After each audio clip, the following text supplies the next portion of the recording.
I'm delighted to welcome you to RICS HQ for the launch of the Bichard Review report. Thank you very much for whatever mode of transport you use to get here today. I know it's been very difficult for lots of people, so thank you for making a special effort. Just a few housekeeping components before we kick off. Firstly, that this review delivery is going to be live streamed, and we will receive questions from, of course, you in the room, but also those people who are online following what we want to do today. I'm delighted to say that at the table before you, you see our President Clement, Lord Bichard, who wrote this report, and Richard, who is the interim CEO for the institution. My name is Nick McLean, and I am the interim chairman of Governing Council for the time being. So once again, thank you for attending. Today's proceedings will be recorded, and they will be available for 24 hours. And if during the course of today's presentation, and particularly the section relating to questions, you don't have an opportunity to put your question, or we don't, more importantly, get round to answering those questions if we run out of time, we will ensure, as we did when we delivered the Levitt report, that we will come back to you with an answer to the questions you raise during the course of the next few days. If we have a significant number of questions, we will concentrate on the questions relating to the Bichard Review, and we will come back probably with answers to the other questions in due course. So today we want to concentrate on Lord Bichard's review. The process that we will go through during the course of today is that he will give us a summary of his recommendations, and that will take between 30 and 40 minutes. I will then give you a quick précis of where Governing Council is at the moment, and some of the steps we intend to go through to deliver on Lord Bichard's recommendations. And then Richard will also give you an update on where we see at the moment the timeline and the phasings of the implementation of the Bichard Review. Finally, I would tell you that this, of course, last 12 months or so has been an extremely important time in the history of RICS. And what we hope is that you will like the recommendations that you hear from Lord Bichard, and this gives us an opportunity to move forward and set the strategy at the requirements of the membership. So what we have tried to do, as you'll hear some of the statistics shortly, is listen to all the comments, recommendations, complaints, concerns that our members have raised over the last 12 months or so, even pre-Alison Levitt's review. And what we hope is that through the Levitt review and the work that's been done through organizations like MEVE, and finally this component of the review process, that we deliver an institution which is, insofar as our members are concerned, fit for purpose. And so I'd welcome you to raise questions or concerns that you may have once you hear Lord Bichard's review summary, please. So be as forthright as you like. I'm sure you will. Thank you very much for joining us today. Thank you, Nick. Thanks for encouraging the audience to be rebellious. That's just what I need. I am conscious, actually, thank you very much for coming, and it must have been difficult for some of you. I'm conscious that there are one or two people in the audience who've heard me do this summary already. I can't reinvent it. There's only one report, so I will be watching closely to see whether you drop off during my presentation, but thank you for being that interested. And I just want to start by saying thank you to RICS generally. I mean, I've really enjoyed doing this review, and that's because people have been so helpful, and it's been a privilege to work with you all, and I thank you all for the contributions you've made.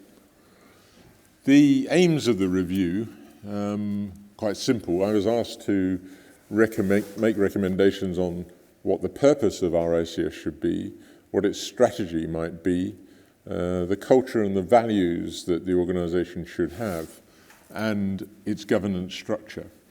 And that's exactly what I've done. I think many of you know that it's been a pretty thorough process. The process and the call for evidence has involved me in reading through 551 submissions. I've had 130 meetings, 40 of them group round tables with something like 400 participants. And I've also had a chance to obviously read the submissions that were made earlier, rather last year, in response to the strategy review, which was then taking place. So I do think I know a fair bit about the RICS. And the encouraging thing, I'll probably say this more than once, the encouraging thing for me has been the strong consensus which I've heard in all of those discussions about what's wrong and what needs to change. And that gives me confidence, actually, that we can achieve this change. I should tell you that having spent 6 months talking to members in the way I have, I do now slip into the we. So as of today, my independence has probably disappeared, but forgive me if I do that during the afternoon.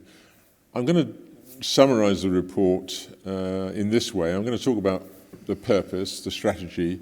I'm going to say a little bit about regulation and public interest, because I think it's a particularly important set of recommendations. I'm going to talk around member engagement, very important because so many members are dissatisfied with the current arrangements. A bit about culture of values, and then the bit on governance that a lot of people will be waiting for. But let's start with purpose. The current purpose of the RICS, I'm set out on that screen, I'm not going to read it through. I think most people, including me, feel that that still captures quite a lot about what the RICS is about. The language is a bit dated, but I think it captures a lot that should be there. But for me, there were 5 things that perhaps didn't quite have the right emphasis or weren't explicitly mentioned.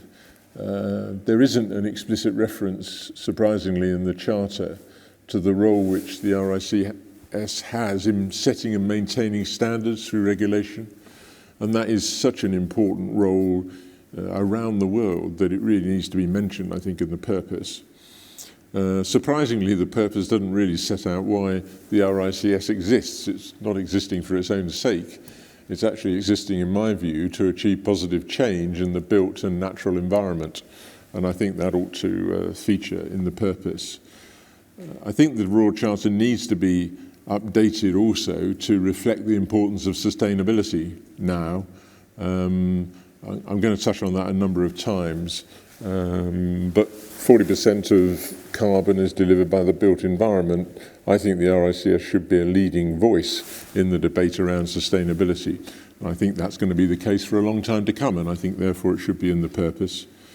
The concerns that many members had that they weren't receiving the support that they needed from the institution to help them to practice effectively, to support them, I think shows that the members feel that that's a key part of the purpose. It's not there at the moment, and I suggest it should be. And finally, and it's another theme, I think, which will run through the report, many people feel, both members and stakeholders, that perhaps the RICS has just lost a bit its focus on public interest and public advantage. That's really important because I don't think you'd have got a Royal Charter all those years ago without that being there. And it distinguishes you from many other professional bodies and from trade associations. So I think it needs to be featured very strongly in the purpose. I think we can tweak the existing purpose to pick up all of those 5 issues, and that's what it now looks like. The institution does exist for the benefit of society and to deliver positive change in the built and natural environment, not just in the UK but around the world. It does that by advancing, facilitating access to surveying knowledge, by maintaining and promoting the usefulness of the profession, and by leading, supporting and regulating a body of skilled professional surveyors and firms who demonstrate the highest ethical and technical standards. There may be a word there that you don't agree with. There may be a word there you want to put in. I think, though, it captures what the RICS should be about in the 21st century, and I hope you agree. It's also the basis on which, of course, we should move forward in developing our strategy. I said at the outset of my work that I wasn't going to come with a fully fledged strategy because I think that's something the organisation itself has got to do. I think it's got to be owned by the organisation. There's got to be consultation and involvement of members and executive staff right across the organisation. What I said I would do is try and identify a few key issues that the strategy has really got to get right. And these are they. I think we do need to take seriously this issue of public interest and advantage. I'm going to talk a bit more about it later, so I'm not going to go into great details at this point. Equally, member services. The strategy has got to contain convincing ideas as to how you're going to improve the quality of the service to your members. Sustainability I've touched upon. Global strategy has been a contentious issue. Some people think that the RICS shouldn't be an international institution. I don't agree with that. Some people feel that we haven't gone about it in the right way. I think I do agree about that. And therefore, I think the strategy needs to spell out afresh just what your global strategy is. When I say it hasn't gone about it in the right way, to generalise, I think the strategy has been much about trying to increase the number of professional members around the world. There's nothing wrong with that, but it's not, I think, what the global strategy should start and finish with. I think the global strategy should be much more about influencing governments and organisations here and around the world. It should be building collaborations, it should be building partnerships, and that's where we should start. And I think the strategy's got to spell out how you're going to do that. I've been slightly concerned about the commercial side of the business. Again, it's quite a contentious issue. Some members feel that we have got so enthusiastic about increasing income and about the commercial activities that it's actually dominated and if damaged the rest of what was going on in the RICS. What I do think, and I think there's some truth in all of that, what I do think is that it's quite difficult, I know, to find out exactly how much we're investing in the commercial activities. It's difficult to be sure that we're putting the full economic cost on the table, and it's difficult to be clear about what the return on the investment is. I think that all needs to be clarified. There needs to be more focus, because I think the RICS can be involved in commercial activities. My own view is that we ought to be trying to ensure there are activities which add value to members wherever possible. But I don't see any reason why we shouldn't do some commercial work.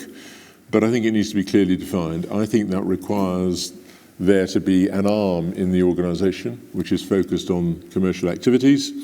Then that needs to be overseen by a committee of members. I'll come on to that in a moment. And as I say, the return on the investment must be absolutely clear. There's a strong feeling, and not just a strong feeling amongst younger members, but across the organisation, that we've actually not done enough to value and recognise the contribution of younger members. We haven't done enough to connect them to the organisation. I think that's absolutely true. And it's a very dangerous place to be, because, of course, your younger members is your future. I know it's a cliche, but it's absolutely true. And I think the strategy needs to spell out how you're going to change that. Clearly, it needs to be preceded by discussions with your younger members and with Matrix. The only limitation on this is your imagination and the budget. There are all sorts of ways in which your younger members could be better involved. For example, I mean, I think you should be doing more work in schools to try and encourage young people that this is a fantastic profession that they should think about joining. Send an old buffer like me into a school, and it's quite difficult to make a connection with children, but send some of your younger members in and you're likely to have much more success. There's all sorts of things you younger members could do. Diversity and inclusion. I think this is one of the most worrying things I came across, because I actually don't think you've really taken this issue seriously, if I'm honest. And it's an important issue for several reasons. The large firms, when I met them, were very vocal about the fact that we weren't doing enough. And they were vocal about it because, of course, they want to have staff who come from their communities, who reflect their communities. Otherwise, the credibility is damaged. They realise, as do most big organisations now, that diverse staff leads to greater creativity. And diversity has also been shown to lead to better results. There have been warm words coming out of the RICS on diversity and inclusion, but I'm not sure I've seen very much convincing action. 19% of the profession are women. I mean, that's a terribly low figure. And it's the consequences, of course, that come from that, which are unsettling. I mean, there's an awful lot of young women entering the profession, having to have interviews with the APC panels, which are made up entirely of older men, with probably a couple of even older men observing. It's not really very comfortable. It's not what you'd expect from an organisation like this. I've set out in the report a number of the things that I would look for in an organisation that did take this seriously, and I don't see many of them in the RICS. The bottom line for me is that I can't find data showing anything about diversity, anything other than the gender dimension of diversity. And I think if you haven't got the data, you don't know where to target your effort, and you're not really taking it seriously. So there is a reasonable chunk of the report on the strategy section on that. And the final strategic issue I think you've got to spend some time on, and you are spending some time on, and I think you're making progress, is technology. It's at the core of so many of the problems that the RICS has had in the recent past. It's at the heart of why the APC process became so damaged. It's at the heart of why SRB and actually finance as well are having to manually process data and information. It's also absolutely at the heart of the service that you're delivering to your members. It's actually quite difficult to engage with the organisation, with the technology and the state that it is at the moment. Now, you've appointed someone who I think knows his way around these issues and I think can resolve them. But you're going to have to give him quite a lot of support, I think, in the next 12 months or so. I mean, the basic problem that it seems to me, it's such an obvious one, I'm almost embarrassed to mention it, but I don't think that we've seen the linkage between the business model and the IT. Actually, what we've seen is an attempt to take an IT solution and build the business around it, and that very rarely works, and it hasn't worked, and you need to do something about it. So it's over to you to draft your strategy, but if those 8 issues aren't really at the heart and don't receive significant attention, then I think it's not going to be a very convincing strategy. The next issue was regulation and public interest. Obviously, one important element of regulation and public interest is the Standards and Regulation Board. And so I'll start there, but I just want to keep saying that's not the only aspect of public interest. I think the Standards and Regulation Board is going to have to be made more autonomous. Frankly, if it isn't, then I think the government, will step in and impose some sort of independent standards regulation body. And I think that would be a mistake. Peter Pereira-Gray, in his report on valuation, said it would be a mistake. I agree completely. It's going to cost more money. You're cutting yourself off from the experience of the members. And actually, in terms of our reputation around the world and the ability to grow our ICS around the world, I think you're damaging that too.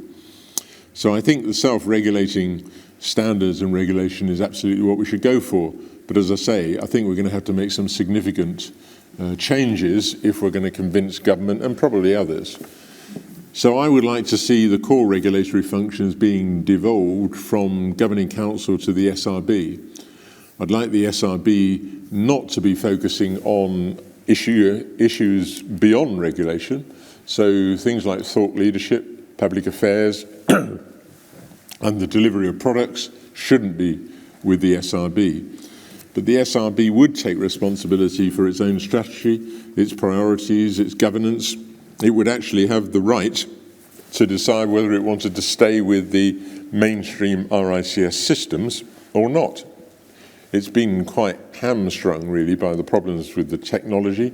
I think in future, they ought to have the right to look elsewhere if what RICS is providing is not working.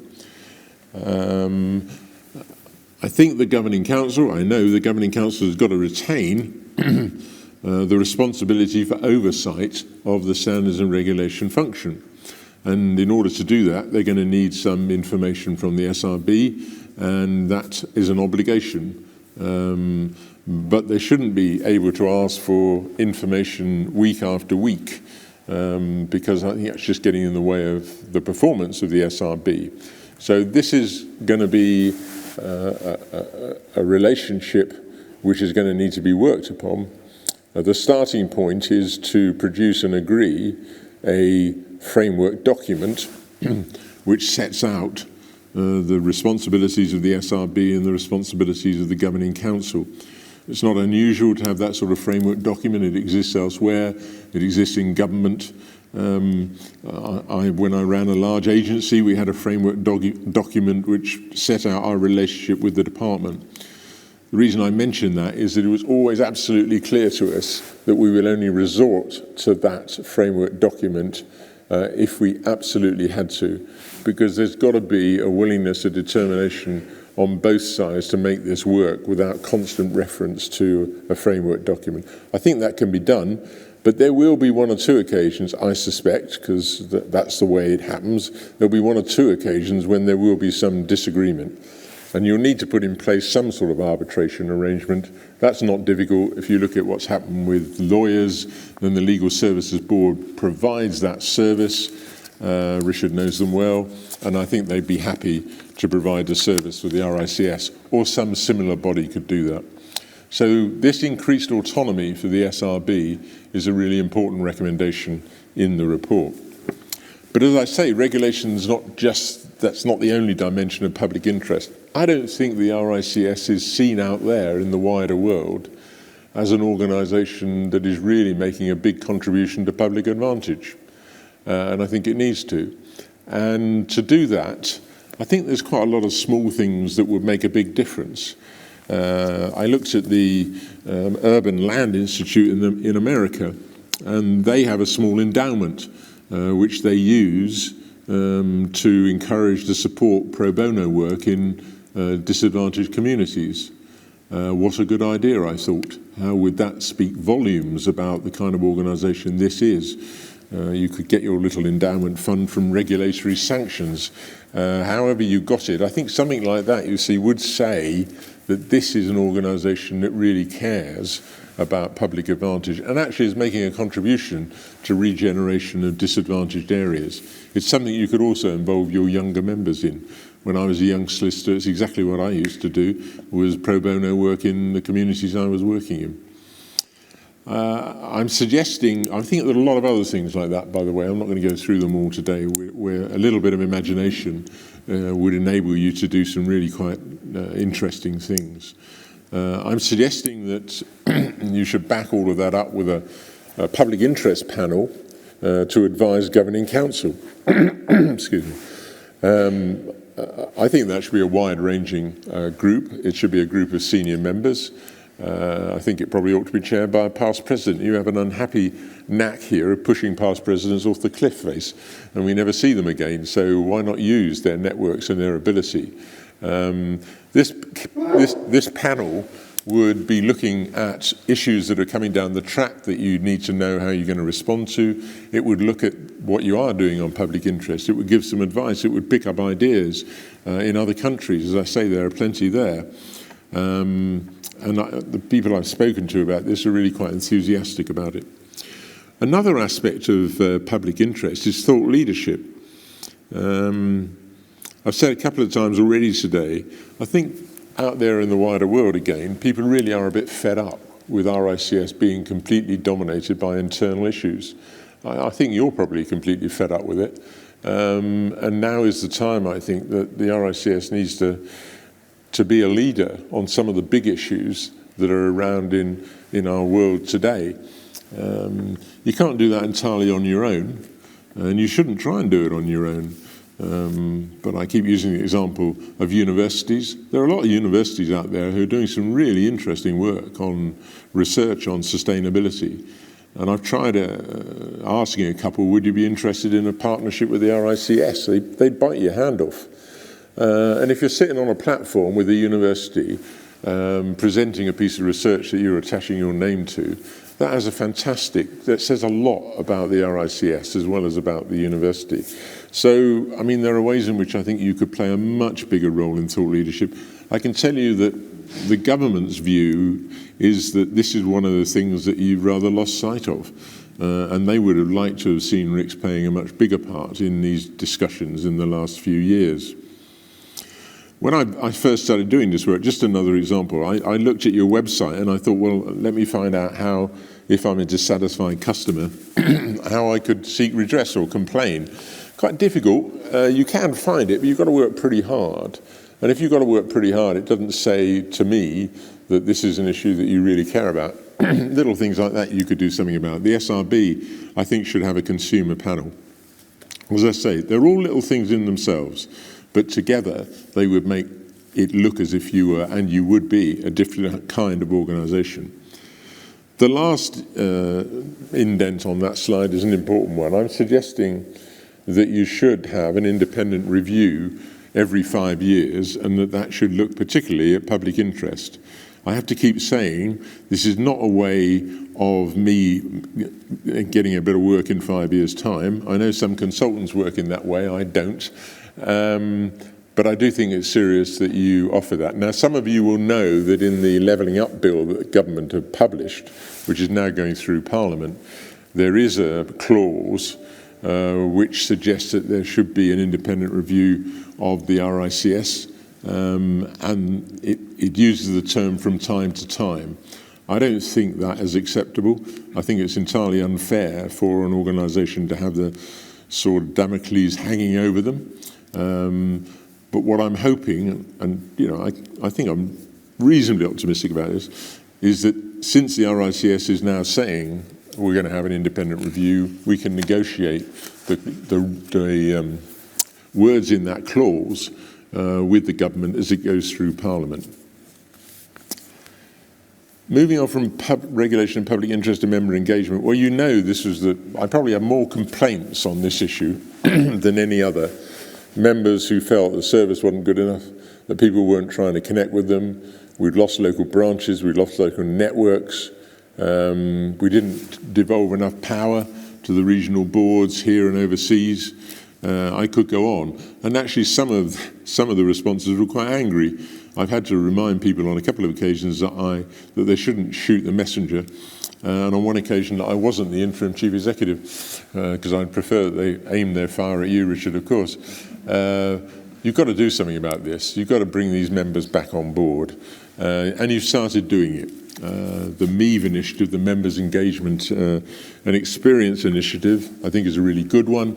It's tackling some of the big issues that I would have given more time to had you not been doing it. For example, how is our subscription being spent? It's the second highest subscription for a professional body in the UK. How's the money being spent?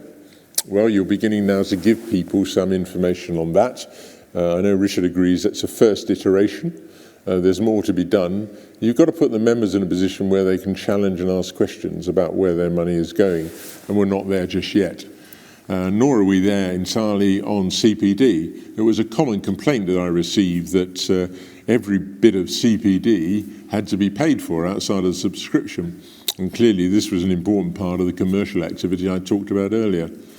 Well, I think some of it shouldn't be paid for. I think some of it should be free and part of the subscription. Because it's an important way for members to remain relevant, up to date, and to practice effectively. And I'm pleased to see that you're making some progress towards that. I think you've got to bring all of this together into a customer service improvement program which covers processes and systems and culture.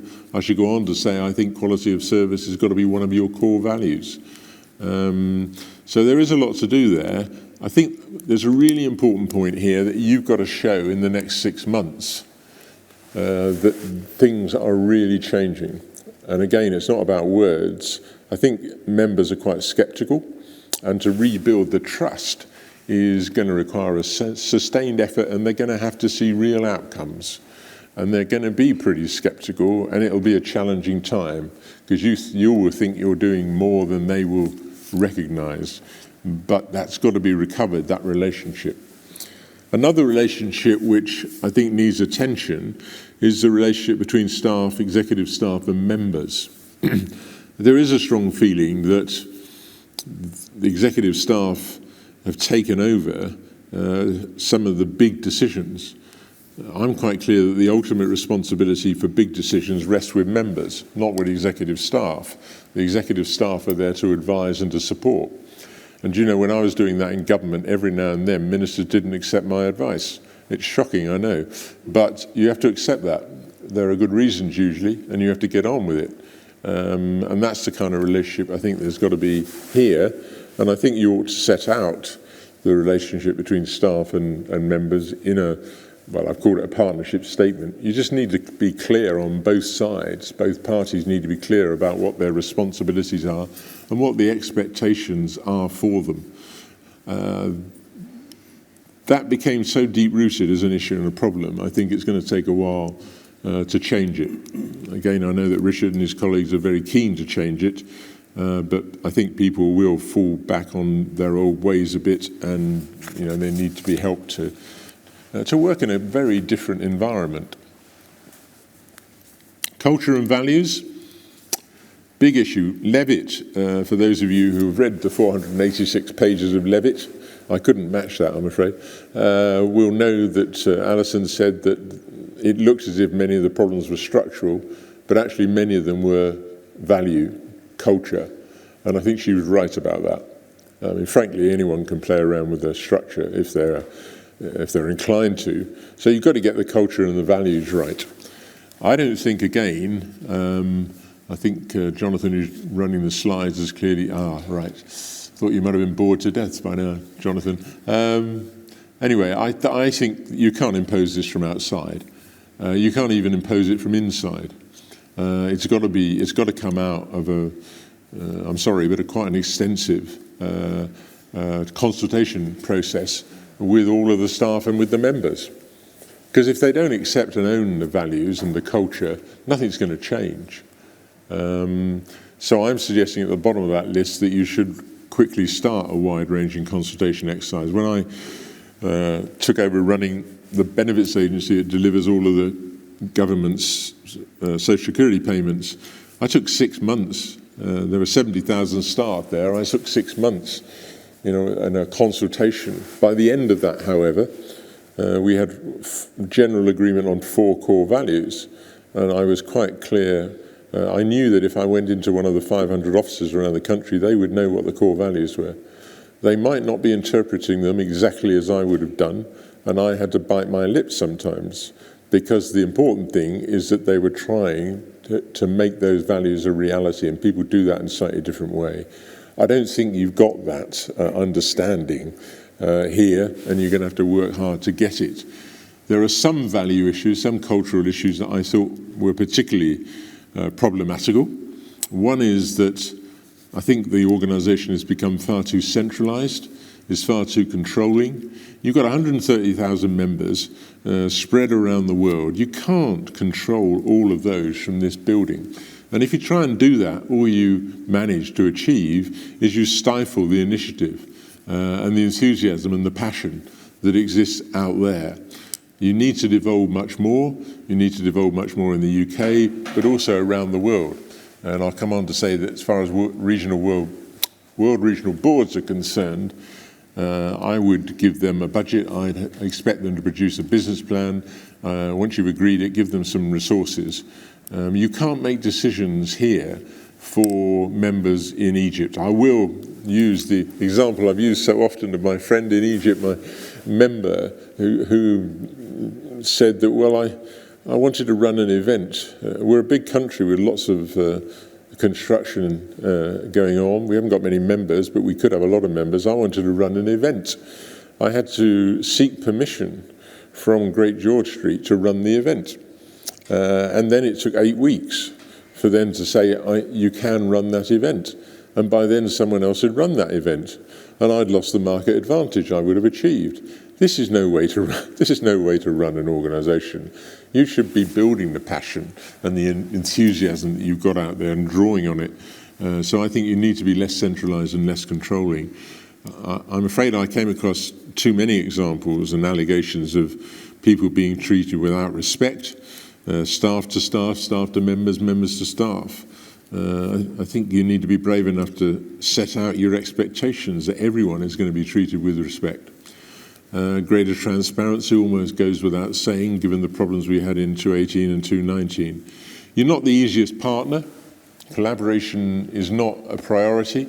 Partnerships have not been something which you have sought in the way that I think you should.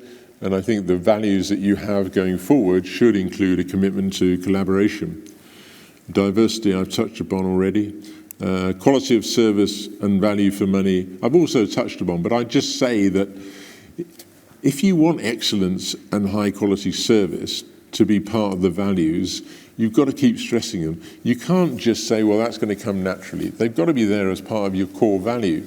People have got to constantly, be referred to them. And your systems, your policies, your strategy need to reflect these core values. If you don't reflect them in that way, if they're not reflected in your appraisal processes and everything you do, people just believe that you're not serious about them, and then they will give up bothering about them. I think that would be disastrous. The final thing I'd say on culture and values, I think it would be a mistake to end up with a set of values that only apply to RICS, the institution. I think you should have a set of values that goes across the profession and across this institution.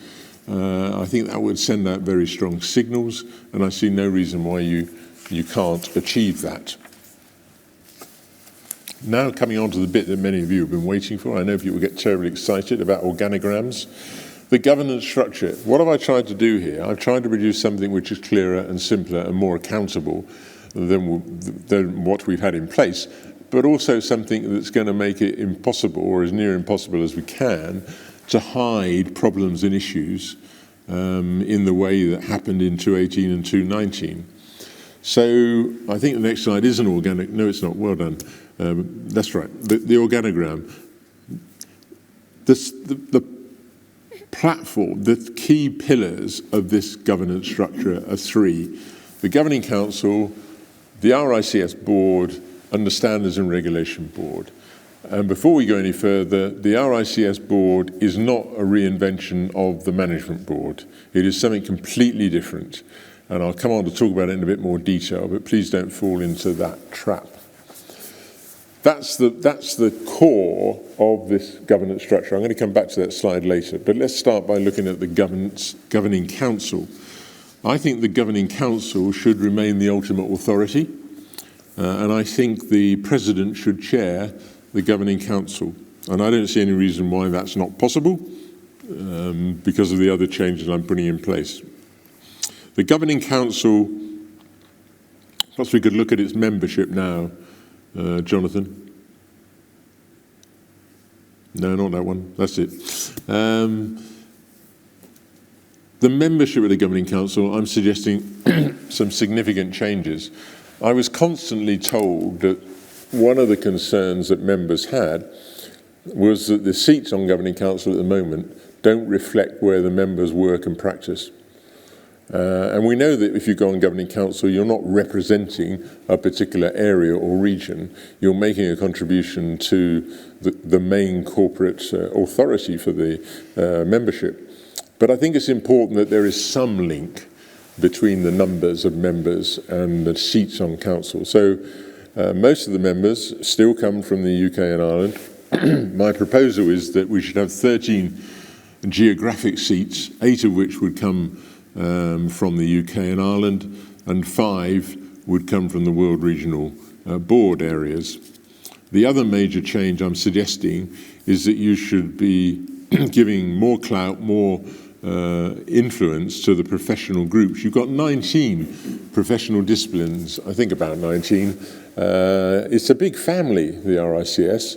I didn't really feel that you could have 19 extra seats on the governing council and it could still work effectively. But I think those 19 groups can easily be brought together in 7 without losing the key identities of the different disciplines. And I think those 7 groups should have a representative on the governing council. And if that isn't the case, I fear that some of these people are going to go elsewhere. I haven't said much in other presentations I've done on this, but I didn't get a sense that RICS was really aware of just how much competition there is out there, particularly around the world. Not everyone needs a practicing certificate. And I just think you've got to be aware of the competition, because if you're not, then some of the people in these professional groups will start looking elsewhere for a home. Presidential team remains as it is. And then at the bottom of that pillar, there are 2 other groupings. One is independent members and one is appointed members. There are no independent members on governing council at the moment. I think that's a mistake. And again, it doesn't suggest that you have an obsession with public interest. So I would like to see 2 independent members. But one of those is especially important because it's the senior independent governor. I thought that this could do the job that is done in most UK corporates now by the senior independent director, and it's a very important job. It's keeping in touch with members, or in their case, shareholders. It's actually acting as the eyes and ears of the president and of the chair of the board. It's sometimes actually having to say to the president and the chair of the board, I'm not sure we're getting this right. The people are worried about the way in which you're handling this. And it's also about trying to pick up issues that may be going slightly awry. I don't think that you could have seen what happened in 2018 and 2019 if you'd had a really effective independent governor, senior independent governor in place. It would, for me, it's obviously an independent, it's not a RICS member. It would be appointed. It would be appointed for a 3-year term, renewable, but only renewable once. And it would become one of the most important players in the RICS. The appointed members, well, I've said I think one of them should be from the younger members. That may be the chair matrix. We may have some other way in which you elect them or appoint them. And the other 2 appointments really are to give the governing council just a bit of flexibility. I mean, if having got all of the other posts filled, it seems, for example, that you have no one who understands the needs of large firms, this gives you a chance to appoint someone. If you find that the diversity on the council is not quite right, it gives you a chance to do something about it. You just need that little flexibility, I think. That comes to 28 members. It's 3 more than existing. It's not too big, I don't think. And I know it's going to take a while to get there, but I think it sends some quite important messages. I think 3 messages. 1, we're going to connect the seats to the members. 2, professional groups are going to have a bigger say. And 3, we're going to have someone who is performing an invaluable role. Some members said, why don't you just reinvent the honorary secretary? Well, I see the senior independent governor as being a turbocharged honorary secretary, and I think they did play a really important role in the RICS. And I think when we lost them, that's when some problems, I think, arose. That's enough on the governing council. Moving on to the governance structure and back to that organogram. Effectively, the governing council is responsible for strategy, oversight of the 2 boards, but it's devolving responsibility for the delivery of the strategy and the delivery of an annual business plan to the RICS board, and it's devolving the responsibility for standards and regulation to the SRB. It will have 5 committees reporting to it, a Members' Services Committee, I don't need to go into that anymore, but that will also receive business plans from the World Regional Board, a Commercial Committee. I suggest that we can bring together audit, risk and finance, and I think everyone has agreed that that's possible. The nominations and remuneration can also be merged. That might take a little bit of time because of the amount of work that they're going to have to do in the next 12 to 18 months.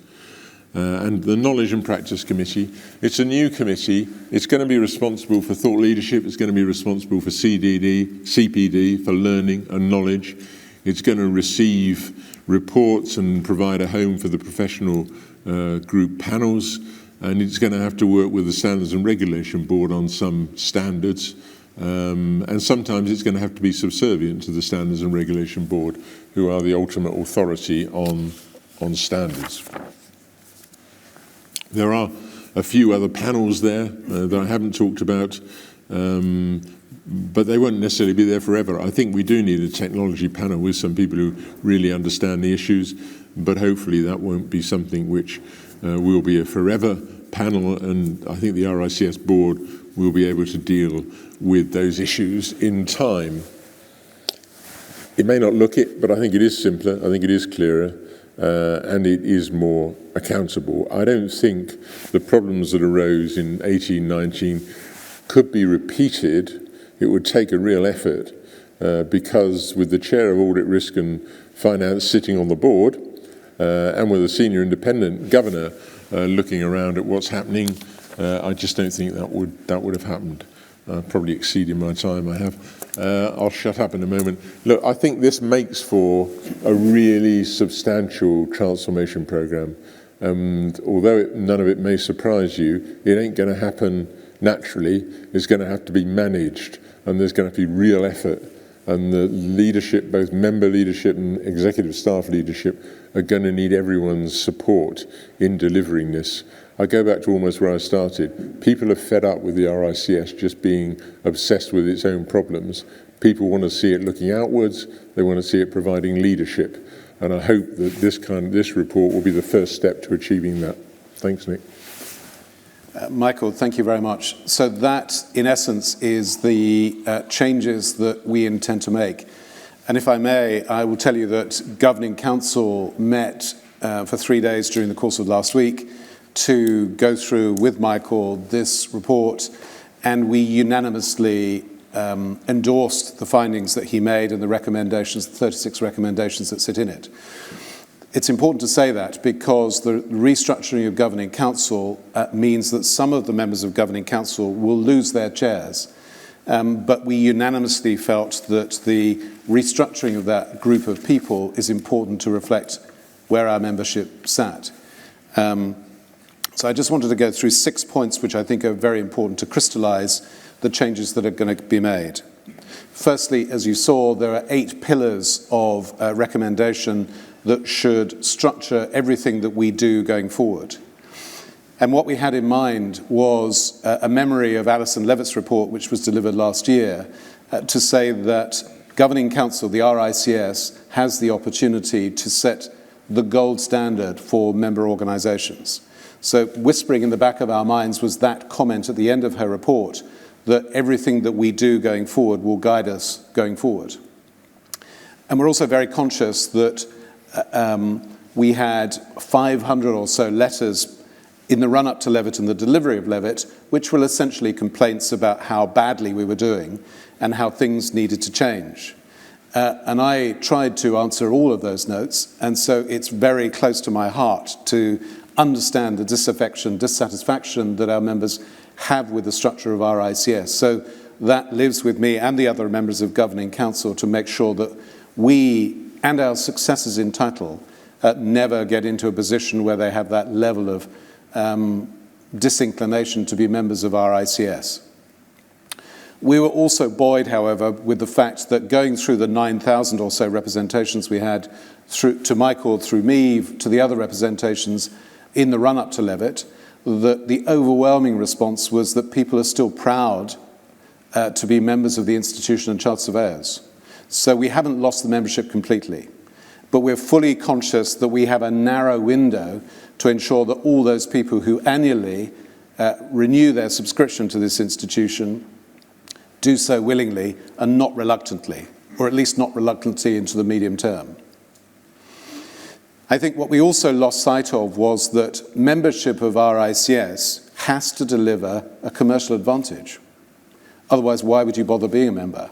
Once you've got your letters and you become qualified and you move up the career path within your organization or within your own firms, there are lots of people, a substantial proportion of our membership, that don't actually need to be chartered surveyors anymore, but we want them to retain it, and we want them to ensure and be ambassadors for the institution to ensure that this place thrives over the next 10 years or so. I also want to turn particularly to the restructuring of Governing Council. And this, someone asked me yesterday, what's the main surprise of Lord Bichard's report? And my main surprise was there were no surprises, because we'd all heard this before. And the restructuring, the structure of where Governing Council will sit going forward, I hope reflects where the members want to be. But I'd add a very important point to this. There's going to be, I'm sure, criticism that this becomes an institution which is much more UK focused. That's not the intention. The intention is to create a structure which reflects where our members sit. And at the moment, because 70% of our members, more or less, sit in the UK, then we unanimously agreed that the representation of UK amongst Governing Council was just not right. Forget what was the thinking was before, but we want to create a structure where geographically the representation of the UK and Ireland made up the majority of the geographical seats on Governing Council. But this is fluid, and therefore, hypothetically, if the majority of our members are from outside of UK in due course, that should reflect the structure of the geographical seats in Governing Council. The UK membership is actually growing, and so are the overseas parts. And so I want to reassure the members who sit overseas, like me, I sit in the UAE, that we are not going to be lost to the decision-making at Governing Council for RICS going forward. The other thing we thought in the structure of Governing Council is that we had lost sight of some of the issues which are affecting the careers of our members. So the representation of WRB, whatever form that takes going forward, must mean that Governing Council is much more up to date with the issues that are affecting membership in Africa or in Asia Pacific or in the Americas, etc., etc. We agreed that there's too lack of connection between the local areas where our members practice and the decisions that were being made by Governing Council. That's not just overseas territories, but that's also within the UK. And so you will have seen that we've resurrected the offices in Scotland and Wales and Northern Ireland, etc., etc. And what we hope is that the devolution of authority, but the devolution of authority with responsibility to the WRBs and the local boards re-empowers those local boards. So we don't go back to the example that we had of our member in Cairo having to wait 8 weeks for permission to put on an event. That's hopeless. And we are in competition, as Michael said, from other organizations who want to see the ethical, cultural, moral, professional standards that our members have, and they want to take them and make them members of their own institutions. So we are like we are in business, we are in competition, and we need to ensure that RICS is the best place for real estate professionals, regardless of where they are geographically going forward. So we need to make sure that everybody wants to be a member of this institution, in particular, even those who are not currently the members. The importance of SRB, to me, is fundamental. As Michael has said, we have a concern expressed by the UK government at the moment that perhaps we can't control ourselves or regulate ourselves. Let me give you a personal example. I sit in the UAE, and the team there has done a huge piece of work over the last 5 years or so in ensuring that governments of the Middle East adopt RICS standards. I think if the regulatory framework for RICS were controlled by UK government, then that becomes a much more difficult task. And therefore, we limit the growth of our institution globally. So the maintenance of our independence and our ability to govern ourselves, I think, is absolutely critical. And so the disconnection or the greater level of independence of SRB, I think, is fundamental. But we can't just talk about good words. We've got to show to government that this is what we really mean. We set out our stall and we mean to follow the path of that. When I stepped into this role, I actually hadn't realized just how complicated governance is. And I think we need to explain to our members that we have a very rigorous structure in place that perhaps we need to make more independent for it to convince government that we can look after our own affairs. The other thing that Governing Council, the restructuring, will do is to ensure that everybody understands their duty and obligation and reporting structure. And part of the issues that came under those Treasury management issues is that there was confusion as to who reported to whom and who was responsible ultimately for making the decision. And the suggestion that the President becomes the peak, the pinnacle of our profession and takes charge of our trustees' Governing Council, we thought was very important. So not just the ambassadorial role which we migrated to, but a direct responsibility for the profession for the members. And therefore the creation of a separate governance board, the board of our ICS, sorry, I said a governance board, I don't mean governance board, I mean a board to ensure that we all work in the same direction is very important. Because the President now and going forward has a very significant workload. So he or she can't do that day to day. So this is why we're creating this separate board.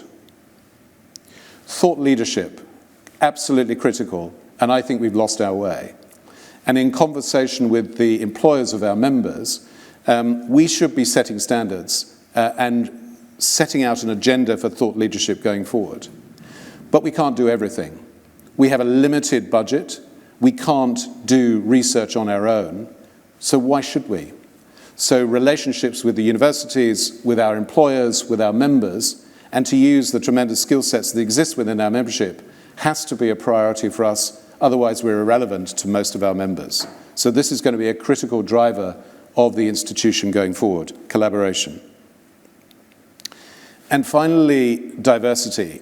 And what we mean by diversity is not just a gender differential or an ethnicity differential. We need to look very carefully at where our members are drawn from. Because if you are anything like my firm, we have much more work than we can find people for at the moment. So we have to broaden the appeal of our profession, our institution, to people from perhaps different backgrounds to the one that we recruit from at the moment. And there's quite a lot of work being done by some of the employers at the moment to try to do this through apprenticeship schemes, et cetera, et cetera. But we need to give fresh impetus of getting members from places where our members haven't traditionally come from for the whole survival of our businesses. So the diversity means social diversity, economic diversity, ethnicity, particularly overseas and in the UK, and gender diversity. Michael said that the membership at the moment is 18% female. The profession as a whole is much greater than that. So why is it that a large proportion of the ladies, females within our profession aren't members? I don't know the answer to that, but we need, through the data that we can find, to look to see what the answer is. So we've created a new diversity board to look specifically at this so we can change the structure and nature of our membership going forward. So overall, Governing Council last week, after quite a lot of debate, sometimes heated, have decided to fully endorse Michael's recommendations. We'll adopt them. And he uses a phrase which is very important. We do this at pace. So we're very conscious that we need to do that so we don't lose the patience of our profession. And we have two backstops. Richard and Isabel O'Regan, who chairs our management board, and I, we all agreed to step into these roles for 1 year max, and those terms expire on the 5th of October. So we will do our utmost to make sure that we are in a good position and we get this stuff underway. The time for talking has stopped, the time for action is now before us, and we need to make sure that we can get the impetus for these changes in place. The other thing is that we've just gone through an election process for Governing Council. We have new members, but the majority of the members, their terms expire at the end of this year. So we need to be able to be in a position where we pass the baton of change to those new members and don't leave them with an enormous task to do. So the objective is to do this at pace, and make this an institution that firstly honours its public obligations, but also provides a membership institution that has commercial advantage to all our members going forward, regardless of where they are. So that, in a nutshell, is the conversations the Governing Council had over the last few days or so. Richard. Thanks, Nick.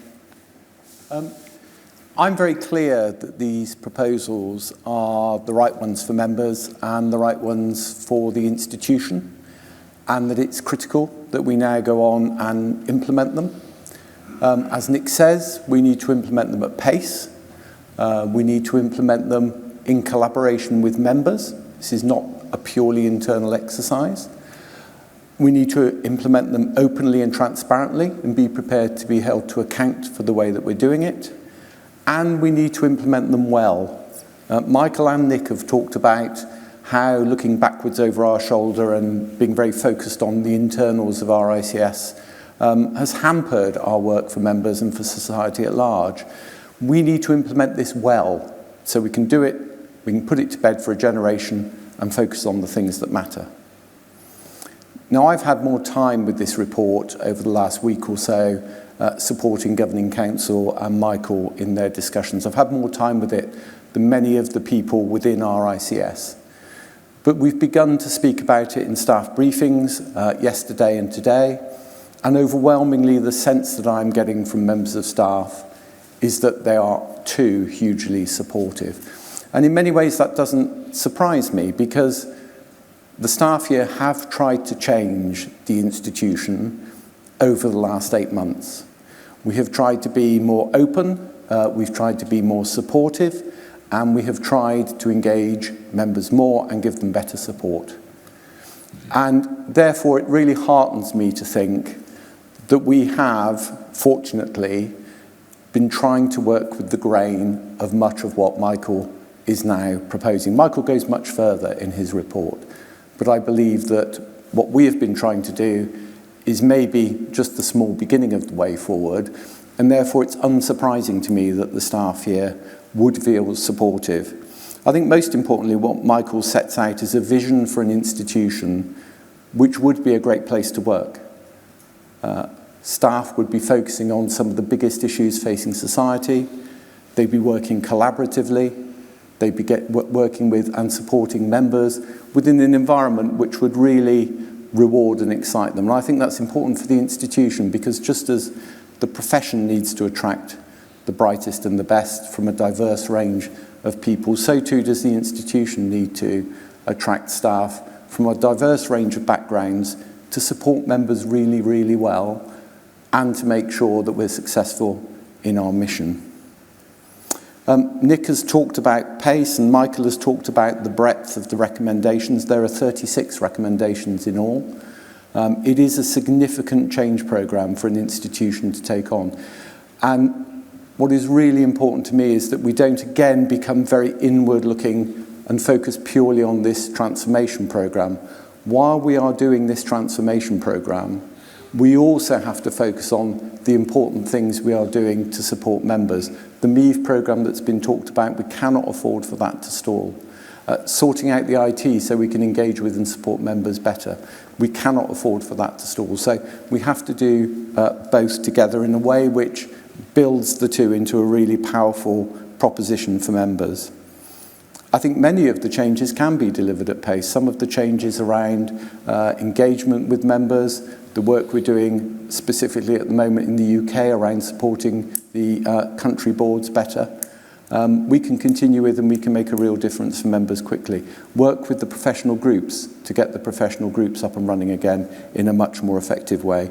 But certainly some of the changes will take time. Changing the charter and the bylaws, changing the charter to get that new purpose in will take time to get that through Privy Council. So we are talking probably about an 18-month programme overall to see it completed. And even then, 18 months gives us time to make a real difference on culture and values, but we will have more to do. Governing Council will take a key role in leading this. This will be a Governing Council-driven programme of change supported by the staff. Governing Council has already decided to break the programme down into 5 key elements: governance, strategy, people, culture and values, membership services and knowledge and practice.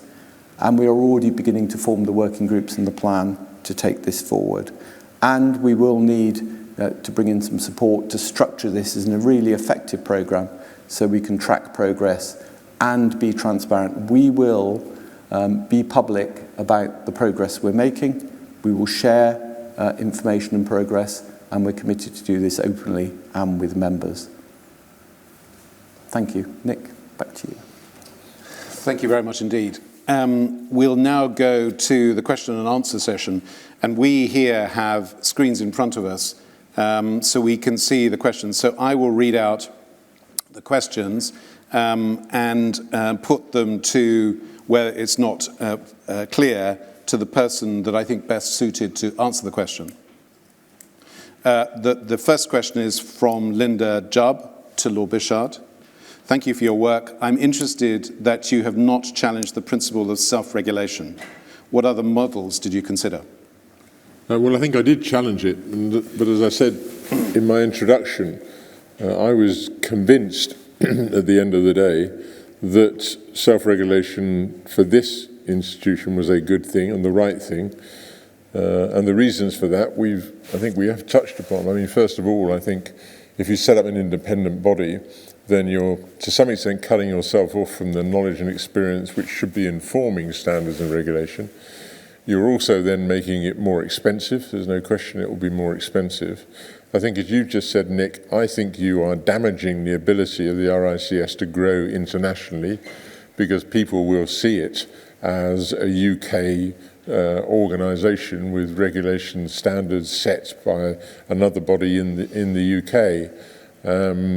And I looked at some of the other models that exist in the UK, and I'm aware that the default option, it seems, for government at the moment is to go for an independent body. But as for all those reasons, I didn't think it was the right way for us to go. As I said, nor does Peter Pereira Gray, and I think we're just going to have to fight that corner if we need to. Okay, thank you. Just to show you the routine, I've got questions in front of me, but I'll do one online and one from the floor, please. If you ask from the floor, could you just say who you are, and if you have a preference, tell me who you would like to answer your questions, please. Sir. My name's Robert Bold. My name's Robert Bold. Thank you. Can I start actually by thanking you, Nick and Clement, for coming into the breach on behalf of the membership, which I think you've done a fabulous job. I'm just preparing you for the next part of my question, by the way, which is, before I pose the question to Lord Bichard, you've confirmed interim. Are you planning to stay on? To the CEO, are you planning to stay on? But my main question is to Lord Bichard. Lord Bichard, you put up an organogram which looks surprisingly similar to the structure that we have got if you look at it on paper. I've been fortunate to listen to your presentation. My question relates to the RICS board, because having looked at the road crash which preempted Alison Levitt's review, it was because the control of the institution was lost and was in the middle of a very strong chief executive. What is the membership of the RICS management, or RICS board, I think you call it? Because I don't believe, however supportive governing council are, they're going to be able to lead this organisation. It's going to come from the executive team and the constituents of that board. And then I finish saying, is it still interim, or are you going to confirm, please, to the U2? So 3 questions. To them, yes, fine. There's a strong feeling that the board ought to have a majority at all times of members of the institution. I think that's right, and I don't want to go into the algorithm I've used, but there's no way in which at any time the board that I'm suggesting will not have a majority, even in the quorum of people that are members. It must have. The chair will be appointed, but there'll be a member who is appointed to that role. The 5 committee chairs, as I said, will be members of the board. That will be the dominant numbers on the board. They can appoint a couple of people. In addition, one of them, I think, in the short term should have experience around technology and should probably chair the technology panel. As far as any other board and committee is concerned, I don't think it's appropriate. It may just be because of my background. I don't think it's appropriate for executive staff to be members, full voting members of boards and committees. They're there to advise and support. The one exception I make is the chief executive role, the lead executive role, where I think they should have a place on the board. However, most boards operate on the basis that sometimes the chairman will say, well, I think we want to have a discussion amongst the non-executive members. So, chief executive, will you depart while we have that? And that's perfectly accepted practice. I do not see any way in which the problems that happened in 2019, could have been hidden in this kind of structure. I mean, you've got the chair of the Audit, Risk Assurance and Finance Committee sitting on the board. He has an obligation to the chair. If there are issues that are going awry, he has an obligation as a member of that board to bring them out. In addition, the senior independent governor is going to be sitting on that board as well. And it's his role to try and keep an eye on whether those sorts of things are happening. I think this is a completely different model.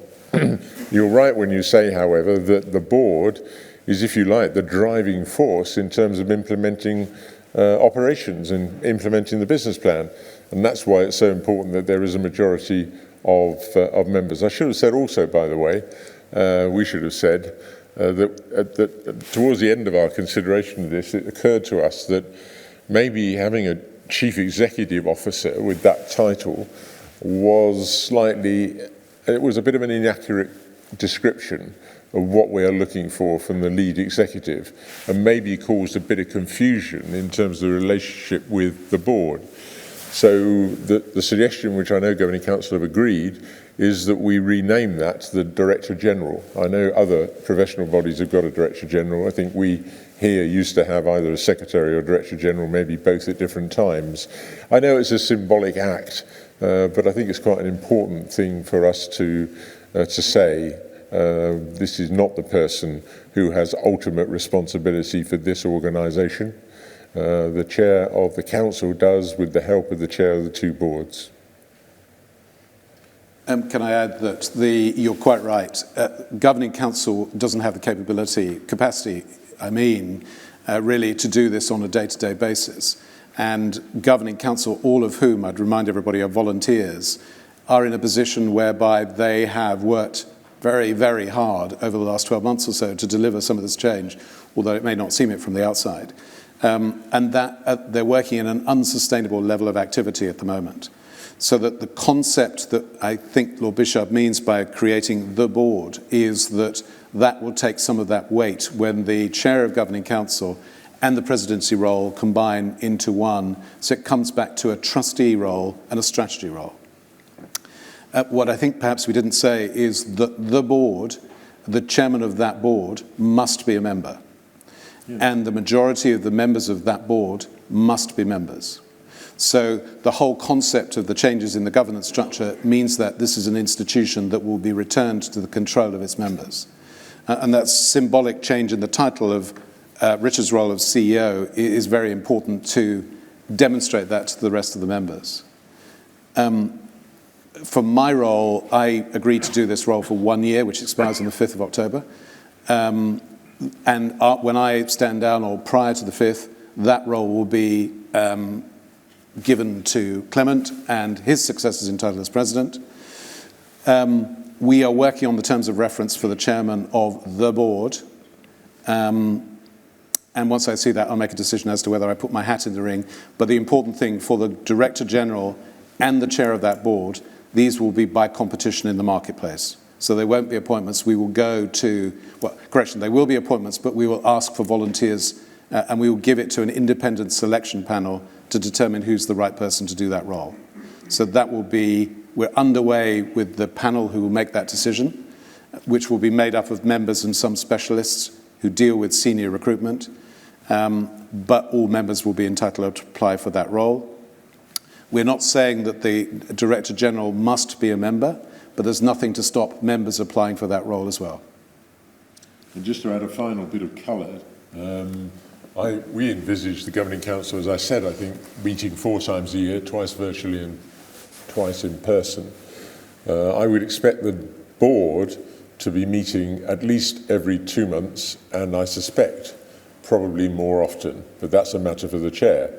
So it is a commitment, and I think the chair of the board, the senior independent governor, the chair of the Standards and Regulation Board, and the president are the key players now in this, in this organisation. Richard, do you want to add anything further? Only to say that I think the open recruitment of the new Director General is critical. Members and this organisation must have the best possible senior executives to lead the organisation.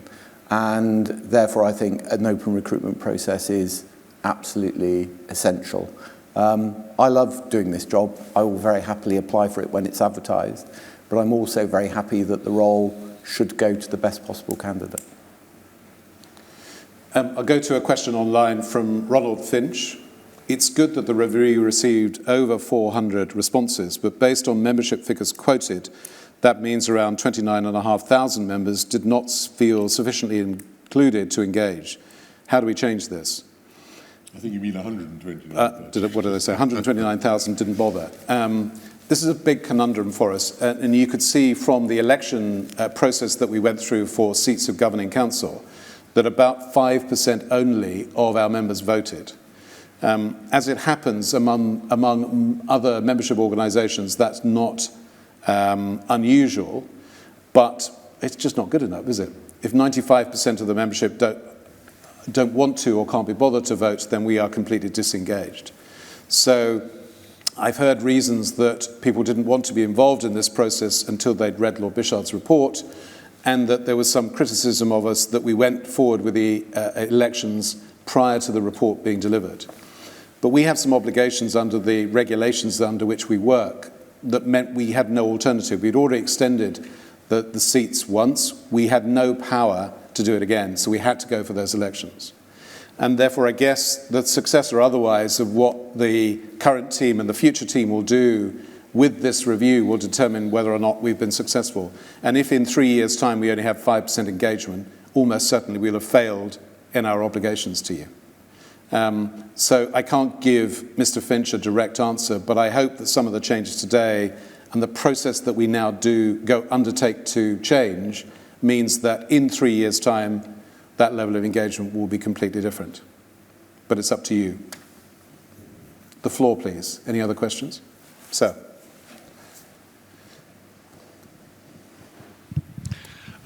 Hello, my name is Stephen Hill. I and a number of members from across the country made a submission to Lord Bichard which covered public interest, ethics, sustainability, thought leadership, culture, value and collaboration. And I think I'd like to thank you very much in your recommendations for describing an institution which I think we would all like to remain members of. Sadly, one of our group did not renew his subscription this January, but we're hoping we can now entice him back. But I have one particular question for you, which is about the public interest panel. In the organogram, it looked rather neatly kind of tucked under the wing of the Governing Council and quite small. And I think in our proposals to you, we were looking for something that was much more outward-looking, engaging with the public, not least because it is to them that we are ultimately accountable and responsible. Is that something you had in mind, or are you looking at something that's more inward and narrowly focused? I'm not looking for something that's inward. I think it's a very fair point you make. Difficult to bring all these things out on a little chart. I mean, I see it as I said, a free-ranging group. I think sometimes we tie panels down too tightly in their terms of reference. I'd like this one to have a chance to look outside. I'd like it to be thinking about what's coming down the track so that we're not taken aback or surprised by issues. You can't always predict something so terrible and tragic as Grenfell, but there are other things that you can see coming. So I think it should be just allowed to work in the way it thinks is most appropriate and advise on issues which it wants to advise on. I know it sounds a bit woolly. It is meant to be a bit woolly. It certainly would fail if it's just looking inside the organisation. That would be a failure. And thanks for your submission. You should have written the report, really. The next question online is from Ella Tansley.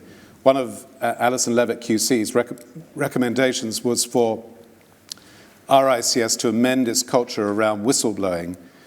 Would Lord Bichard care to mention any improvements he sees in this area? Well, Richard may want to touch on where this is. I know that an organisation has been engaged to help with the whistleblowing arrangements and has done work, and that there's still more consultation within the organisation that is necessary before that's implemented. I understand the reason for that. It is disappointing, I think, that we're not further forward on the whistleblowing arrangements, because that's an important part of the culture of any organisation. It's an important part of the respect issue that I talked about. So I know there are good reasons for this. I had actually initially rather hoped that this would be something I could have announced halfway through my review as a sign of good intent, but I've not been able to do that. But I do hope we'll very shortly be in a position where we can publish the new arrangements. I agree with you, Michael. I would have liked us to have been further forward. We have been working with Protect to come up with a set of arrangements for whistleblowing which are completely in accord with best practice. As an interim measure, we put in place 2 whistleblowing champions on Governing Council, because we knew that while the new arrangements were coming into place, we did want clarity for staff that there were people they could go to and report things if they had concerns. So we have tried to manage that process while we're getting the new work in with Protect, and I'm hoping that we'll be able to publish those new arrangements very shortly. So. Thank you. Just on the issue of diversity, I'm a British-born member from an ethnic minority, and all I've ever heard in my life is good words and good intentions, and I'm nearly 50 now, and still, still nothing has happened. I struggle. I'm, quite well accomplished with a lot of experience in many different areas, and but yet I still struggle to try and find appropriate employment from various regulated firms, non-regulated firms, etc., because it's a wider issue in society in the UK that people look and judge you based upon your colour or your religion, or these different types of things. And even within once people have the intention to start dealing with some of these issues, it's going to take quite some time, because now you've got, and it was mentioned about young members, there are many people from ethnic minorities who still have a perception that construction, surveying, or these types of things are not the type of fields that they want to go into. And obviously, so it's obviously clearly highlighted a good area to start tackling. Just on the issue of Grenfell, I remember working with residents of Grenfell back in 2003 about similar issues, and I voiced my concerns about those issues, and I lost my job. So when it comes to some of these issues, and obviously now we know, 14, 15 years later, clearly in my heart, I should have pursued it and, done more back in 2003. Maybe something would have happened. But what happens is people will try, push at a door. Once they see that door slammed in their faces, or, they get isolated, they would just move on and do other things in their lives, in their careers. And, so whistleblowing is so important, but then it's what is going to actually happen with that. Are the courts actually going to do anything about that? And and obviously as a professional body, there are many things that we can do to stand on the side of, as it's been talked about, the public interest. Because a lot of people, certainly in the past, the view was, well, it's just all a bunch of migrants, and, foreigners, and I'll use other, there are other terminologies that I've heard in the past, when it comes to places like Grenfell, which, as far as I'm concerned, no, sorry, they're human beings, and they're basically dying in, arguably parts of, the richest parts of, Western Europe, which is, it's disgraceful. It's disgraceful. It shouldn't be allowed to happen, and many people, many members of the Institute and other professional bodies knew and saw some of those things happening and either remained silent or weren't able to voice their concerns, which is, I mean, I share your frustration. I've been involved in equality issues now for about 40 years, since I worked in Brent and Lambeth. And I guess for the middle part of those 40 years, I was constantly being told, you don't need to worry about that now, it's been resolved, it's all dealt with. And I think it's only in the recent past that it's become clear that that wasn't true. I never thought it was true. I think it's a blot on our society, and we here at RICS need to do our bit to change that. I mean, coming down to practical issues, people won't apply for jobs at the RICS unless they think that it's a welcoming organisation. And I think we all know that there are networks out there and that people pass on information and share information about organisations. We need to be doing something to convince people that this is a place that is worth coming to. In order to do that, we need to provide very fair recruitment processes, and we should be monitoring what's happening. And we should also be trying to provide at the same time a culture, a place where they will feel comfortable. You talked about ethnic minorities. Nick has heard me talk about social class. I've worked in the civil service and certainly didn't feel comfortable there, coming from the social class that I came from. So you've got to work really hard on these things all together. You can do something, you can change things. Until last year, I was chairing for 6 years the National Audit Office, and we did a huge amount in 6 years. And I tell you, you've actually got an opportunity, because you've got an awful lot of unfilled posts here.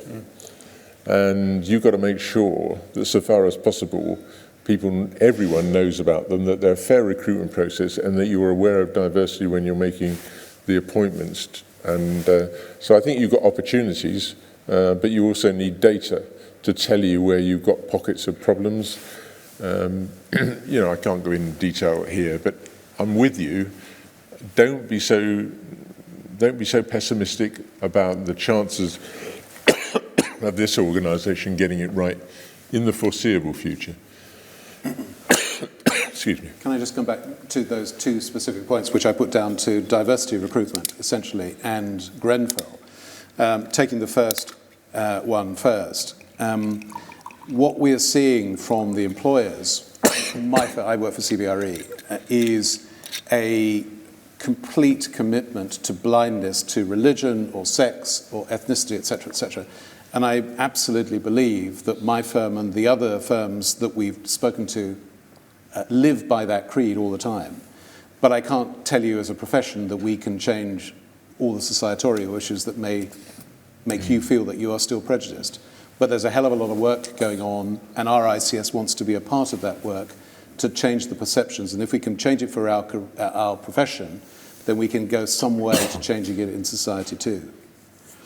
Insofar as Grenfell is concerned, I think your criticism is a little unfair, frankly, because RICS has made a stand that perhaps is divergent a little from government, particularly in respect of Grenfell.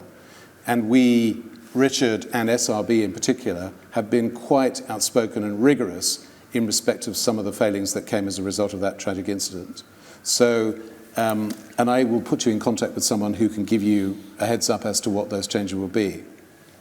And I think part of some of the concern that other organisations have about RICS at the moment is perhaps our independent thinking. But we won't remain an institution which is worth joining unless we have that independence of thought going forward. So I think once you see the stance that the institutions take on Grenfell, write to me, give me a buzz. I think you will be pleasantly surprised. And by the way, we're not there as yet. an external, I completely agree with that. I think. Well, I'm not privy to that. So Yeah, no, Yeah. sure. No, no. And I'm But looking at it from Yeah. the perspective of being, from a community and seeing what was going on with, residents, etc. That's where I'm coming from. Yeah. But the important point is that RICS has to be independent. It has been independent. If you're independent, not everyone likes it all the time. And sometimes you've just got to be resilient. And that, I think RICS should take some credit for the stand it made. When it comes to recruitment and diversity, it's not just, that is not aimed at RICS. I think it's at the wider and wider society. That it's, everybody goes with the flow of, well, nobody else is doing it, so why should I? Yeah, and that's why thought leadership, or being a leader in this profession, is going to be so important for RICS. But there's nothing that we've said in the conversations we've had with the large employers in this country in particular that would mean that we're out of kilter with those. So, what I'll also do is put you in contact with the person who's now chairing, from an RICS employment perspective, diversity, because I think you'll be quite impressed with her going forward. But thank you. This is a question online from Wayne Norcliffe. Lord Bichard, he's really hitting the nail on the head. Why? Well, because we took the trouble to ask membership. It's our institution, we know what's required, and great to see that this review is attempting to tackle some long-standing issues in RICS. That's really a statement rather than a question. Yeah, well, but I think it contains a kernel of important truth, and that is that a membership organisation should constantly be in touch with its members and be listening to what its members are saying. And if members see some outcome from that, if they see some delivery, then I think more than 450 or however many will get involved. But they won't get involved if they think, they're just shouting in the wind. So thank you for that, Wayne. I think it's got to continue. I think some of the changes that you're involved in making at the moment, you've got to constantly be asking members, is it right? Do we need to adjust it? And then show that you're listening to that. That's what a private sector organisation would do. That's what a retail organisation would do. You're constantly checking out whether you're getting it right. I'll go to one more question, which is a statement, but also an explanation online, then I'll come back to the floor. This is from Adrian Yarwood, who used to be a member of Governing Council. She has asked us to define the difference between construction and built environment. And I would say this takes us to a broader point. Those definitions you saw on the specialisations sitting on Governing Council have yet to be confirmed. As Michael said, we can't have all the specialisations represented. Some of them are relatively small. But we're going to do a piece of work over the next few weeks on determining which of those specialisations sits together so we make it as representative as possible. So I'm not going to answer your specific question, but there's work being done, and we will come back to the membership on how that representation is going to be made shortly.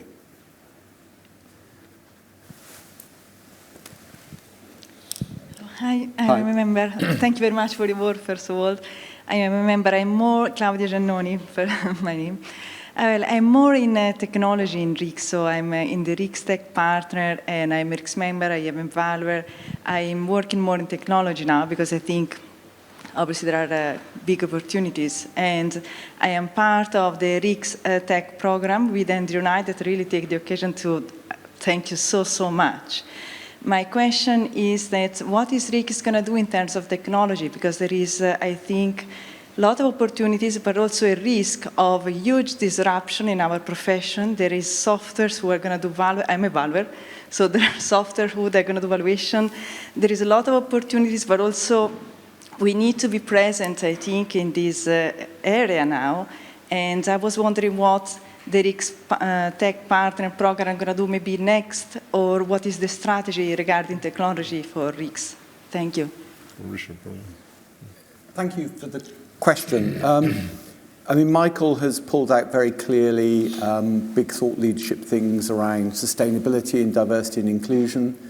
But I would say following on very closely behind is the dramatic rise in the use of big data and technology within the sector. And our technology partner program, which has been running for some time now, was designed to help us understand from members how the development of technology in the sector was going, what the implications would be, to encourage members to get involved. And I think that's worked reasonably well. But I think it's pretty much consistent with what Michael's recommended. We need to strengthen and deepen those partnerships. RICS isn't in a position to, or would never want to, in some way control or dictate how technology is used by members. I think our role is to constantly understand and make sure that the things we are directly responsible for around entry criteria to the profession, the competencies, the CPD, the knowledge we seek to transfer, is constantly reflecting the development of technology and its use in the profession, in the sector. So I think the technology partnerships and the work that here at RICS, Andrew Knight and others have done with members is critical. We will look to strengthen and deepen those partnerships in the coming period in a very consistent way with what Michael has said about greater collaboration and partnership on part of RICS generally. And I think it's a really interesting and important point you made. I said I thought the technology panel might be a panel that didn't exist forever. I think what you're saying, and I think you may well be right, that it ought to morph into something rather different, but still about technology. I would like initially it to focus on trying to sort out the problems that we've got in this organisation at the moment, but I agree that we may well need to move forward to something that's looking at wider technology in the environment and data, use of data. So I think that all that's possible within this structure. Thank you. I'll come to you, so after I take one from the remotely, if I may. This is from Richard Hosking. Lord Bichard, thank you for your interesting review. I remain concerned that the new structure will not separate policy functions to enable input from a national perspective rather than being obliged to consider the global public interest. Would be grateful for your observations. Well, we'll have to see, won't we? I mean, if you've got a governing council that's got a rather different membership than it has currently, with many more UK and Irish members on it, then they're in the driving seat to establish the strategy for the organisation and to deal with issues like this. I mean, there has been a long-running debate, not always terribly friendly, within the organisation between those who think this is a UK organisation primarily and should concentrate on UK policy to those who think that it's an international organisation. I said I think it's an international organisation. It doesn't mean it's dominated by global policy issues. I mean, it certainly should be dominated by global issues because issues like sustainability affect us all. But what I've tried to do is put the power into the hands of a balanced group of people who should be able to come to those decisions themselves. I think it's a bit premature to be pessimistic about the outcome of that. And just to answer that question, can I also add that the reason for the inclusion of WRBs is that individual geographies can raise concerns about their locations, and that includes the UK. Yeah. So what we tried to create, what I think was tried to be created here, was that Governing Council and the Board in due course can address these issues, important issues, much more quickly than perhaps we've been able to, because the flow of intelligence to us to make those decisions has not been as easy to come by. So that's what I think is going to be a key change going forward. I think as Brits we need to be a bit careful sometimes because we seem to think that everyone can learn from us, but we can't learn from anyone else. Actually, there's quite a lot that we could learn from others. And in an organisation like this, we should be bringing the thinking that there is going on around the world together. I mean, if we're a world leader, if we're a global leader, you know, we can't just shut our eyes to what's going on elsewhere and think we can't learn anything from it. Mm-hmm. Sir.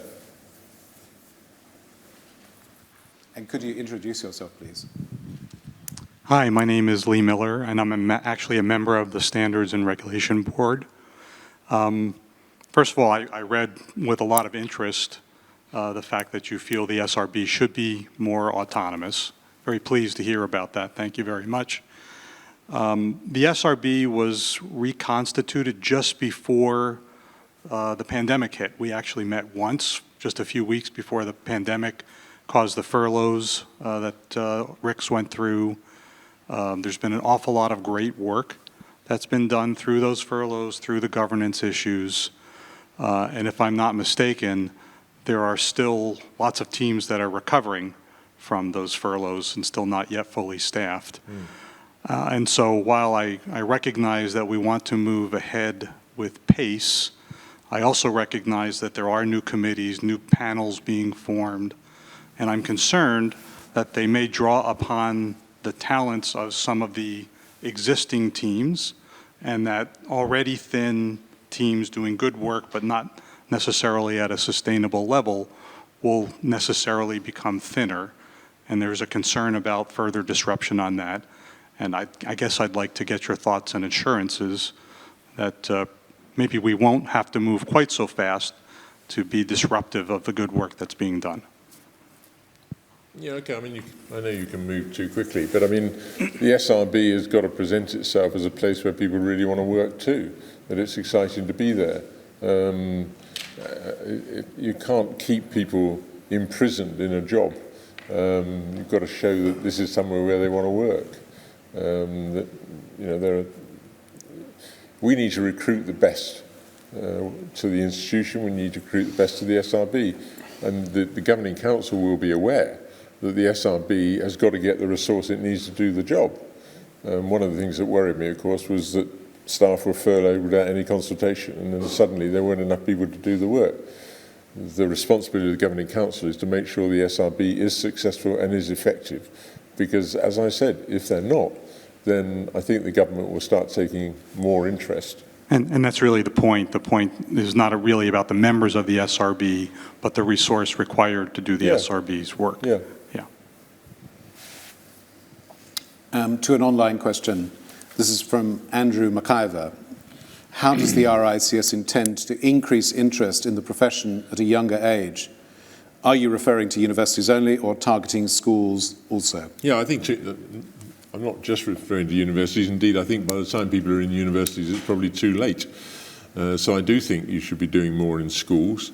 And it's something which, I said this morning, old buffers like me going into schools don't connect very easily, I guess, but younger members of this institution could do a really good job going into schools and persuading people that this is a great profession. Other professions are doing that.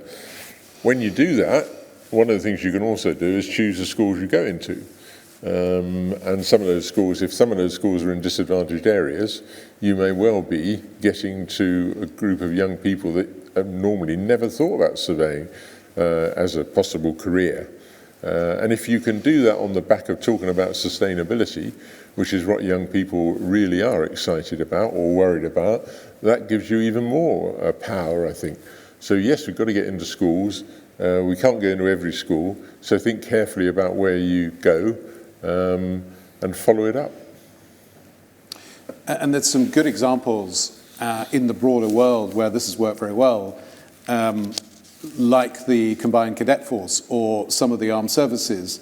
Their rate of conversion from schools courses to employment of the people who've been through those programs and their care in looking at people at a very young age seem to have been very successful for a very long time. So I think we can learn lessons from components of the broader world outside of this profession if we really want to make this an attractive profession for people who are pre-choosing their GCSEs and A-levels or the equivalents overseas. So more work has got to be done on this to make sure that we catch, as it were, our potential future recruits as early as possible. And this is a question from Colin McCarthy. Firstly, this is a refreshing and forward-looking report, considering that we are probably looking at a 2-year program of restructuring the institution. We now need to select and appoint the CEO that will become the Director General with a specific skill set for the initial period.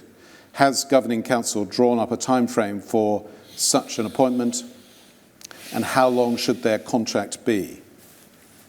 I take that. Yes. The answer is yes, we have. As we said earlier, we are going to the marketplace to recruit in open competition, and we have started this process through a request for proposals for the agency's headhunters, as it were, We will tweak the requirements for that role slightly as a result of Lord Bichard's report, and that will go to the market. We've appointed a panel that will help us make the decision for those appointments, and that will be announced, I think, shortly after the 1st of July.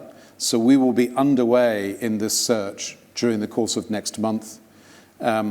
Richard's position, and Richard, I'm sure, will apply for that role going forward.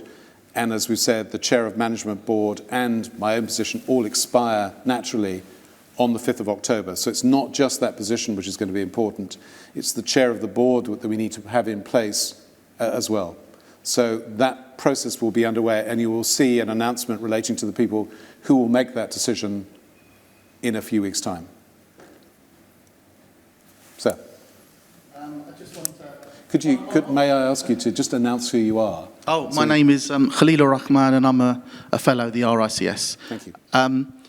Just on an optimistic note, over the past, however many years I've been assessing on the APC, I've been working with some fantastic members of staff who, under sometimes very pressurized environments, have always seemed to pull things out the bag. So it's not all doom and gloom, and I think that the Institute does have staff members who should be valued and supported, and I think it's appalling if members are abusing staff, because that's just not on. I think most of the staff that I've come across have always tried to pull the stop out to go that extra mile, and and the APC has had its ups and downs over the years, but seems to get through it every session. So yeah, I just wanted to add that.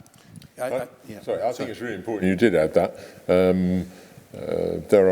I remember in one of the conversations I had, one of the meetings I had, a member of staff said to me, "You need to remember that many staff feel betrayed too, and there are a lot of people who've been trying to do the right thing, who didn't feel they were getting the right leadership."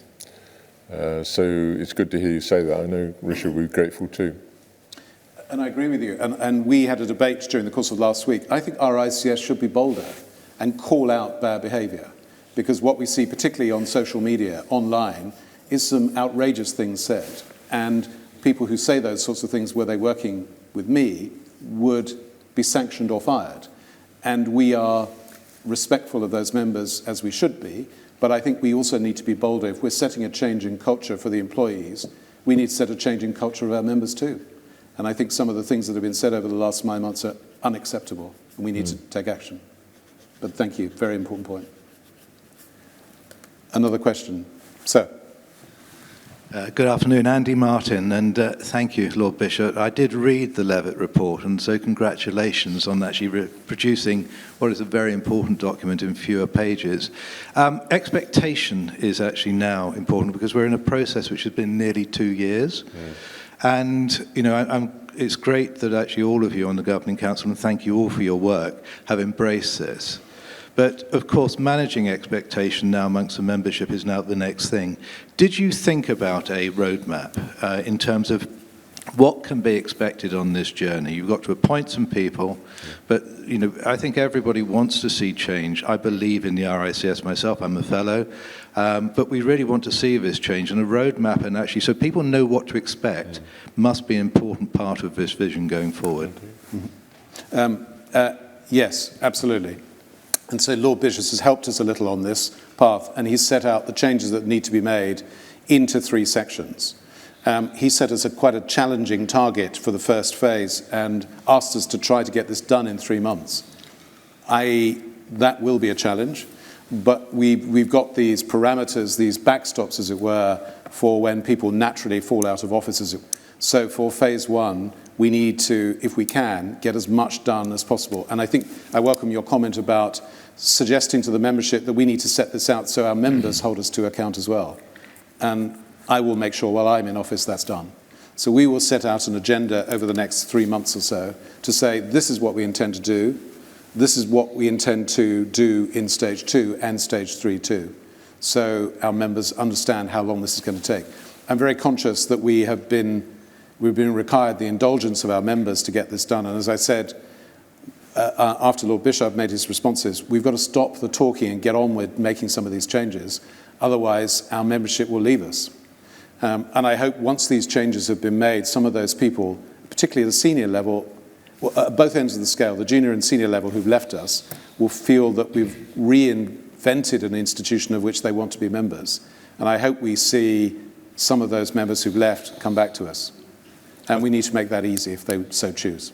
I think one of the problems when you've lost people's confidence and trust is if you then exaggerate what you've achieved, then it doesn't go down well, and they think you haven't changed. So I do think it's very important that as we move forward, we don't claim too much too soon. And the second point I think is really important in a change program is that people are honest about where they are on the change program. I mean, once you're in the middle of a change program, there's a huge temptation to, again, exaggerate what you've done. You know, it's all going terribly well, we're where we said we're going to be, when actually you're not really. Just be honest, be self-critical, be confident enough to say, actually, we haven't quite done that, but we will do it. Because that's about expectations. People then begin to see you as an organisation that's not defending the independence rule, that's not exaggerating what it's done, but honestly wants to get on and achieve what you've said you're going to achieve. I think those little things are really quite important. People are not daft out there. This is a question online from Louise Brooke-Smith, a past president. I'm keen to learn how RICS will improve support for universities, accredit courses and turn students into chartered surveyors. Where does that lie at the moment? Richard. Thanks, Nick. It's a great question, Louise, and one of the strongest parts of Michael's report has been to re-emphasise the importance of our relationship with universities.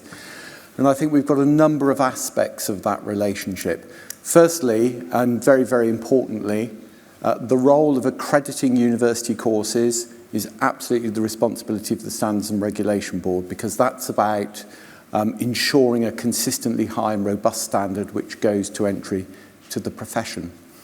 But in terms of relationship building with universities, I think that will very clearly sit with the world regional and with the country boards, because the universities and the university courses relevant to surveying are part of that local ecosystem that we've got to work harder in. And I think particularly of Northern Ireland. I've spent time, a couple of times recently, over in Northern Ireland meeting the Northern Ireland Board. And in Northern Ireland, they've got a great opportunity. They've got they've got Ulster University and they've got Queen's. In Belfast, they've got a very, very active and enthusiastic board.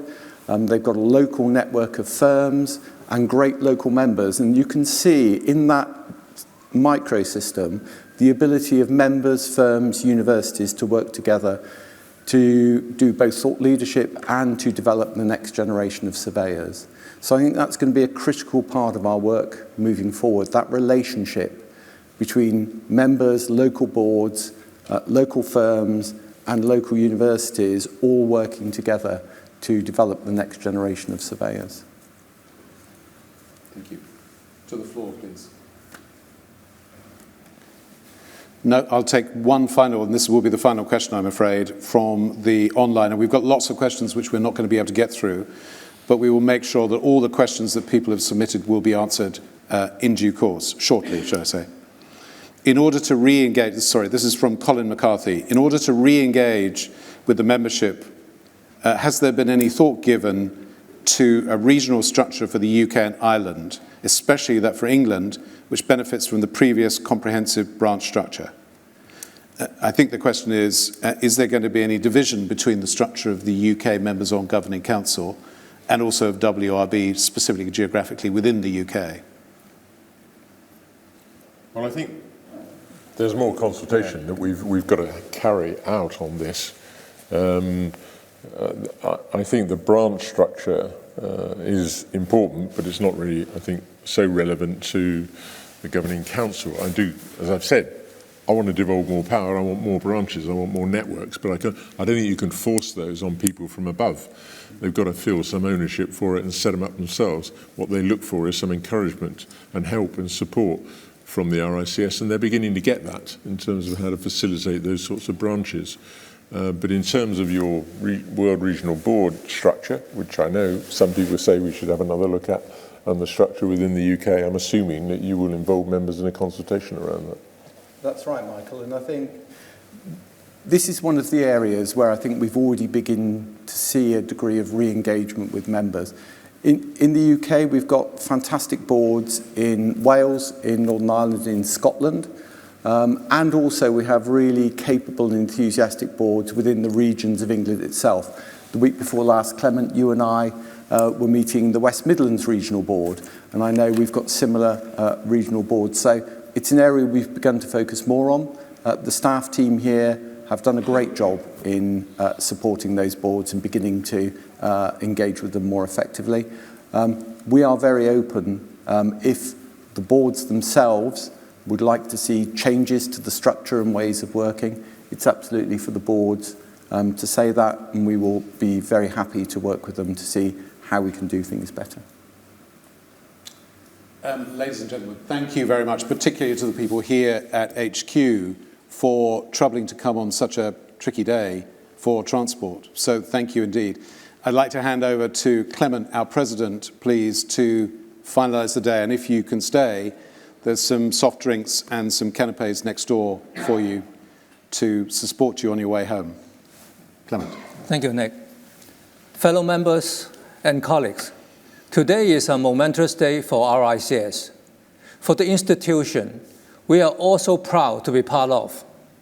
Over the last year, I've spent a lot of time listening to our members, both here in the UK and around the world. There has been a sense of frustration and disappointment, a sense that RICS has lost its way and was no longer as relevant in the day-to-day life of its member as it once had been.